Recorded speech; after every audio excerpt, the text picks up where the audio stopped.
त्यो पर चाहिँ ड्रङ्गोको नेस्टिङ देखिरहेछ टुर्छौँ हामी पनि त्यसलाई चिबे भन्छ नेपालीमा ऱ्याकेटुएल ड्रङ्गो 4-5वटा चाहिँ बच्चा होला नेस्टमा माउले चाहिँ त्यहाँ खुवाइरहेको छ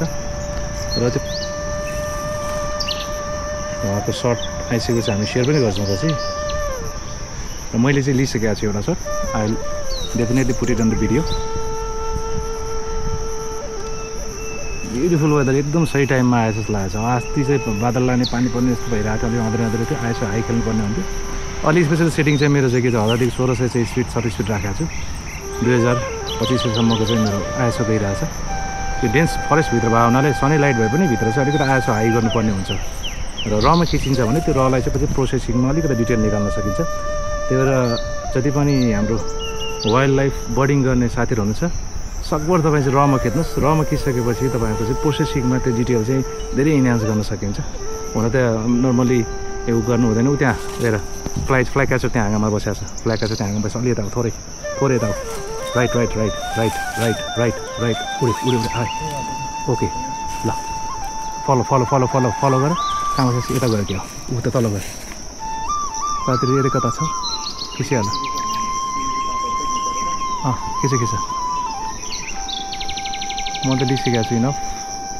यो अहिले उडेको चाहिँ जुवेनाइल नै हो हुर्किने क्रममा छ फुल एडल्ट भइसकेको छैन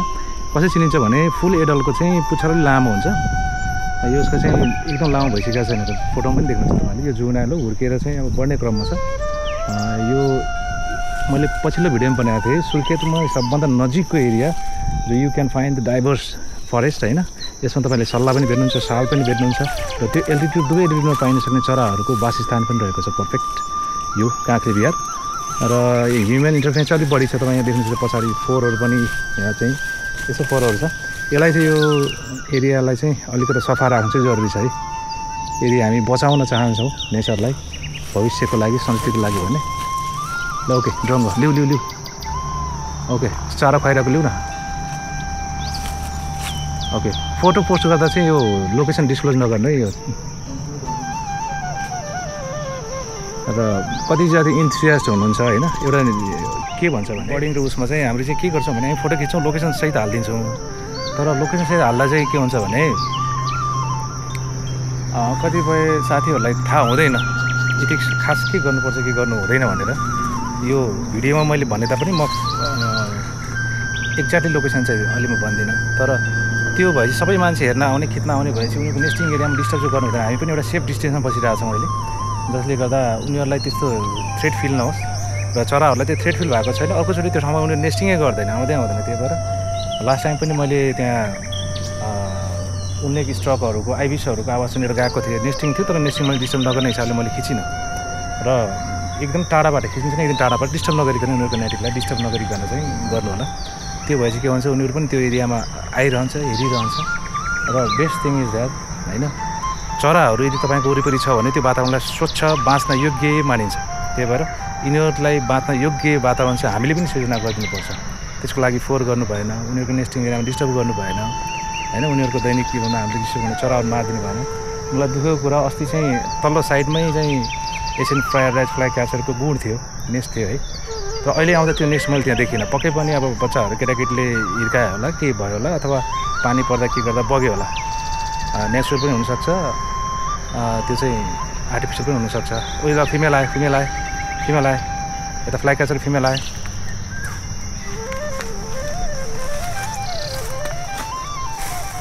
यस है यसमा बसेको छ एकछिन माथि निस्किन्छ है आएछ मैले अलिक घटाएँ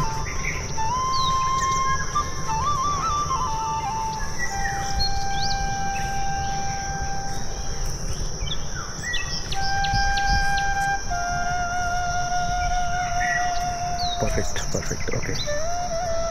आहा उड्यो नि अघिले क्याप्चर गर्नु पाएन अघि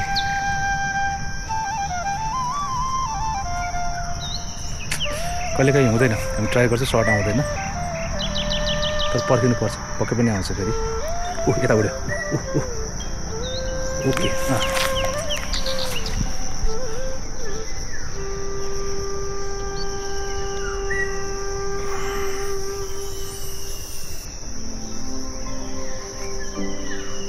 नै देखेन यार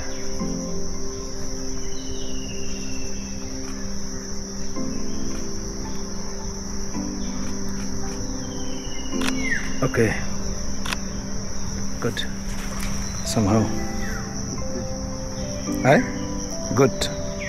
राम्रो भयो ब्याकलाइट चाहिँ अलिकति उज्यालो भए तापनि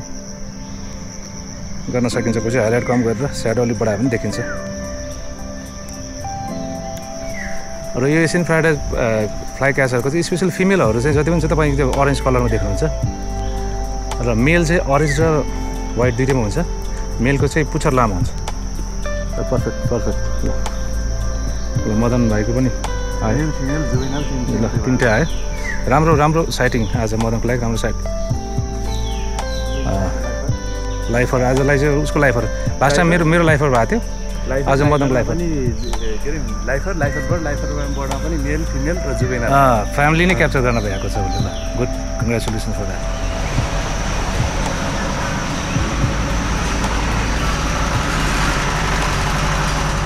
wild life photographer of Surkhet Madan Acharya is in action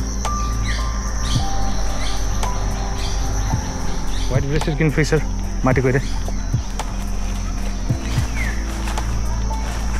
किरा पनि खान्छ क्या यिनीहरूले त्यही भएर आउँछ यहाँ यस्तो सरायो हुन्छ ब्युटिफुल लाइटिङ यस्तो गजबको लाइटिङ अलिकति एक्सपोजर खेलिहाल्यो यस्तो छ राम्रो आएको छ गुड कङ्ग्रेचुलेसन्स मदनमै आज राम्रो राम्रो सटहरू आएको छ है सुर्खेत हल्लिने भयो होइन उसको यो फोटो हेरेर म्यानुअल सर्ट चाहिँ अनि म्यानुअलै खेल्न प्र्याक्टिस गर्नुपर्छ जति सक्दो म्यानुअल खेल्नु आफूलाई अलिकति त्यसले बिस्तारै बिस्तारै अलिकति प्रोफेसनल बनाउँदै जान्छ होइन जति सक्दो क्विक चाहिँ बटनहरू खेलाउन सक्ने बटनलाई सर्टकटमा राख्यो भने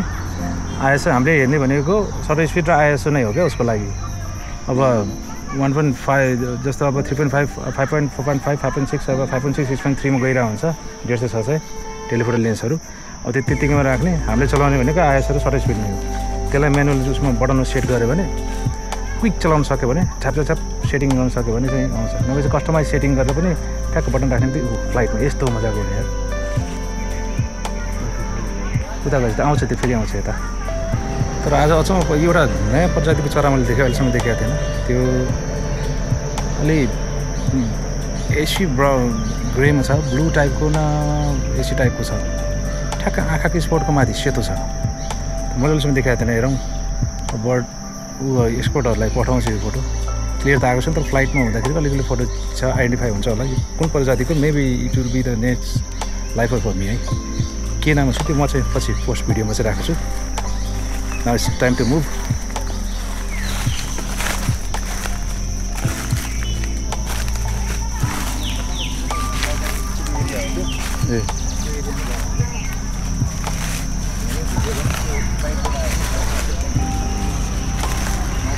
स्पेसल लाइटहरू चाहिँ फल डाउन भएको छ होइन ठ्याक्क फेदरमा लाइट पर्छ कि अनि हामी कम आएसम्म पनि त्यसलाई क्याप्चर गर्न सक्छौँ सबै सिधा आइराख्ने आएसलाई चाहिँ लोमा राखेर गर्न सकिन्छ वेट गरौँ Boarding is not easy. Coba feel nih.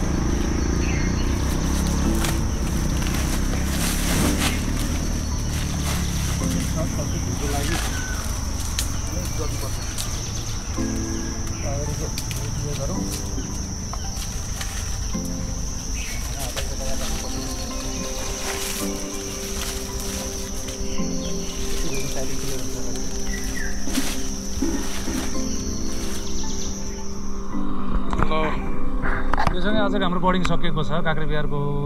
यो अलमोस्ट आजसम्मको सबभन्दा राम्रो सटहरू चाहिँ लिएको छ प्राइड फ्लाइ क्याचरको र ड्रोङ्गोको पनि राम्रो सटहरू आएको छ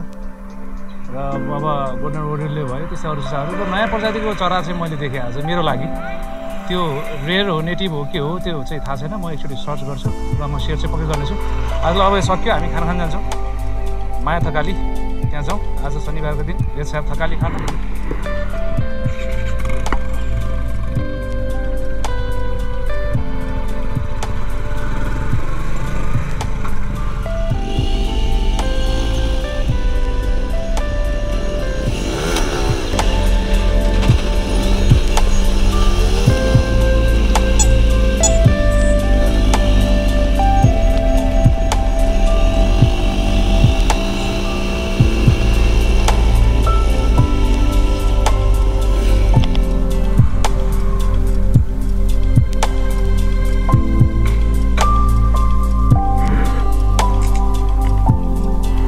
के माया थकाली कम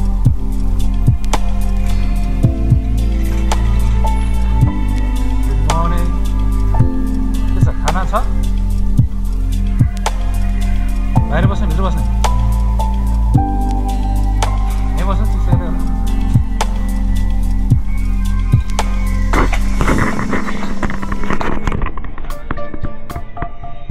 मैले एकचोटि खाइसकेको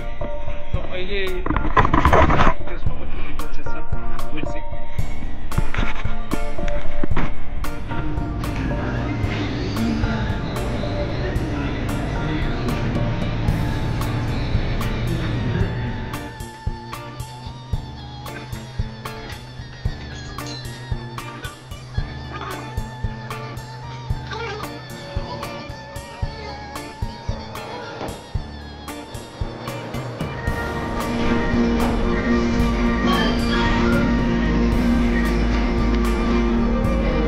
सर्भिसको कुरा मैले लास्ट टाइम पनि भने अब मलाई एकजना सर्भिस चाहिँ पठाउने एउटा त्यो टेबल एउटा त्यो ल्याउने भाषा पनि लाग्छ एउटा मिन्चको लाग्छ अब मिन्चको लाग्छ भाषामा अहिले 3 जना मान्छे आएर सोध्न छैन नि 3 जना आएर खाना आउँदैन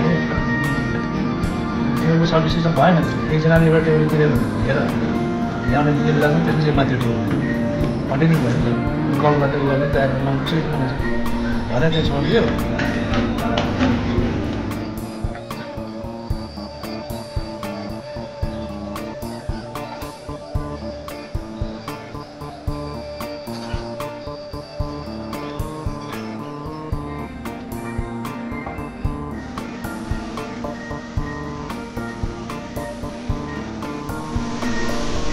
थकालीको खाना त खाइयो अझै माया लाग्ने खाएको छैन खाना खाइसकेपछि अब हामी जाँदैछ सबै सम्पूर्ण भिडियो एडिट भएर आज साँझसम्म तपाईँहरूको सोचमा हुन्छ शनिबारको दिन बर्डिङ र यो एक्सपिरियन्स चाहिँ च्यानलमा भिडियोमा आउनेछ मेरो च्यानल मार्फत केक वाचिङ सेवाई मात्र बाई